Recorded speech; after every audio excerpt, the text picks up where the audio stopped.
Alhamdulillahirabbil alamin wa bihi nasta'inu ala umuri dunya waddin. Asyhadu an la ilaha illallah wa asyhadu anna Muhammadan abduhu wa rasuluh. Pecinta kajian Ustaz Latif Auluddin, tema yang keempat tentang Imam Mazhab, yaitu mengenal mazhab Ahmad bin Hambal, ya.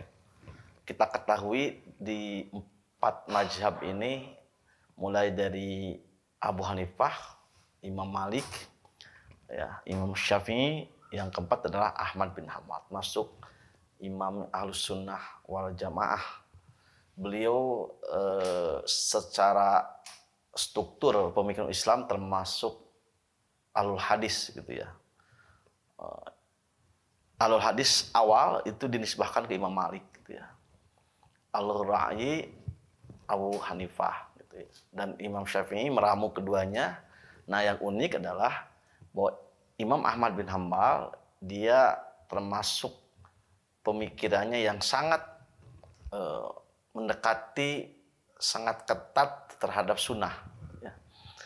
Dan beliau tentunya muridnya Imam Syafi'i, tidak bisa dipungkiri. Sampai Imam Syafi'i ketika keluar dari Baghdad merasa tenang karena ada sosok seorang Ahmad bin Hambal, ya.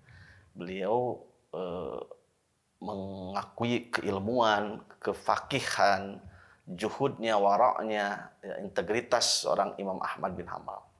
Bahkan beberapa ulama, ya, tidak segan-segan berbicara tentang keutamaan, keagungan Ahmad bin Hambal, ya.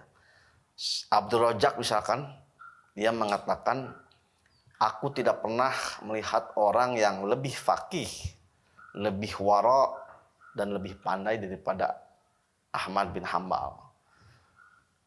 Ibnu Al-Madini, ya, seorang ahli hadis, ya, gurunya Imam Bukhari, tidak mengatakan, tidak ada di antara para sahabat kami yang lebih hafiz daripada Ahmad bin Hambal.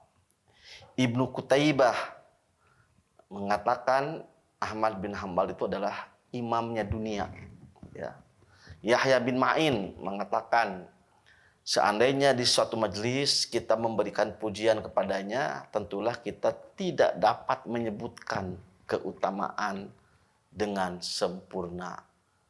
Tidak bisa dipungkiri, ya, Ahmad bin Hambal ini menjadi anugerah besar untuk dunia muslim.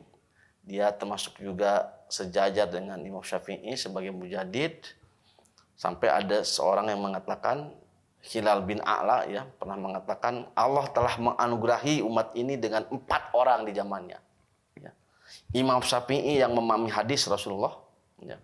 Imam Ahmad yang teguh dalam ujian, andai kata tidak demikian tentu orang telah kufur, karena beliau adalah pembela akidah Ahlus Sunnah wal Jamaah. Ketika beliau diuji tentang kemakhlukan Al-Quran, ya, nanti saya akan jelaskan sepintas. Jadi sosok dunia ini, umat ini, dengan adanya 4 orang di zamannya, Imam Syafi'i, Imam Ahmad, Yahya bin Ma'in yang menafikan kebohongan atas hadis Rasulullah, karena beliau itu fokus, terkenal jagonya ilal hadis, gitu ya. Dan Abu Ubaid yang menafsiri gharib, ya, gharibul hadis, kata-kata asing dalam hadis. 4 sosok inilah yang umat Islam berterima kasih kepada 4 sosok ini. Salah satunya tadi Ahmad bin Hambal. Kita ketahui bahwa Ahmad bin Hambal ini beliau besar di Baghdad, ya. Beliau banyak belajar kepada ulama-ulama besar sebagaimana Imam Syafi'i, ya, Sufyan bin Uyainah, Yahya bin Sa'id Al-Qattan, Abdul Razak, ya, termasuk Imam Syafi'i, guru-guru beliau, ya. Dan banyak dari Ahmad bin Hambal ini murid-murid yang mengambil faidah. Bahkan banyak ulama-ulama hadis yang meriwayatkan darinya, mulai dari Bukhari, Imam Muslim, Abu Dawud, Yahya bin Ma'in, Waqi bin Al-Jarrah, ya. Bahkan Imam Ahmad bin Hambal ini menulis karyanya yang fenomenal, yaitu Musnad, yang tidak bisa dipungkiri kitab ini kaya dengan riwayat-riwayat hadis-hadis. Nah, yang terkenal dari sosok Ahmad bin Hanbal adalah selain beliau pendiri mazhab Ahmad bin Hanbal yang terkenal sangat berpegang teguh kepada sunnah alul hadis, beliau termasuk pendiri akidah aswaja yang konsisten ya melawan posisi Mu'tazilah. Jadi Imam Ahmad bin Hanbal ini hidup di zaman Bani Umayyah di 3 khalifah ya. Yang pertama Khalifah Al-Ma'mun yang kebetulan dikuasai oleh kelompok Mu'tazilah.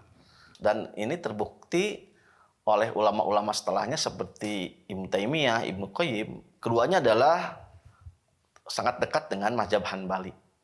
Dan keduanya juga menghargai tradisi tazkiyatun nafs ya. Jadi Ahmad bin Hanbal ini bukan hanya sekedar ahli hadis ya, tapi juga beliau sangat terkenal dalam pemikiran salaf alul hadis, akidahnya juga tentang tasawuf zuhudnya. Nah, mudah-mudahan dari Ahmad bin Hanbal ini kita bisa belajar bahwa konsistensi khidmah dalam ilmu ini tidak pernah surut, dan beliau termasuk ulama yang sangat konsisten istiqomah. Walaupun dulu tidak ada oposisi, tapi sikap beliau berani berseberangan dengan penguasa kalau memang penguasa itu salah. Beliau istiqomah sehingga beliau dipenjarakan dengan sikapnya yang tidak mau ya mengikuti pendapat penguasa yang beliau itu salah, bakal menyesatkan. Sehingga Ahmad bin Hanbal itu berjasa menyelamatkan akidah umat Islam saat itu karena dia tidak mau mengakui kemakhlukan Al-Quran. Itu mungkin sekelumit tentang Ahmad bin Hanbal. Mudah-mudahan kita bisa meneladani mereka, para imam mazhab, sehingga ilmunya sampai hari ini menjadi penerang bagi umat Islam. Sekian, terima kasih. Assalamualaikum warahmatullahi wabarakatuh.